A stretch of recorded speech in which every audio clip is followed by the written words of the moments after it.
بسم اللہ الرحمن الرحیم۔ رسول اللہ صلی اللہ علیہ وسلم نے فرمایا، مجھے اللہ کی طرف سے حکم دیا گیا ہے کہ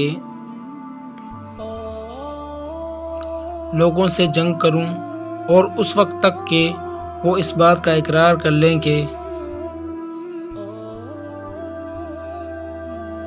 اللہ کے سوا کوئی معبود نہیں ہے، اور یہ کہ محمد صلی اللہ علیہ وسلم اللہ کے سچے رسول ہیں، اور نماز ادا کرنے لگیں اور زکوٰۃ دیں۔ جس وقت وہ یہ کرنے لگیں گے تو وہ مجھ سے اپنے جان و مال کو محفوظ کر لیں گے،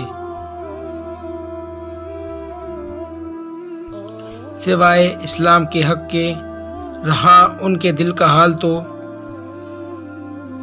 ان کا حساب اللہ کے ذمے ہے۔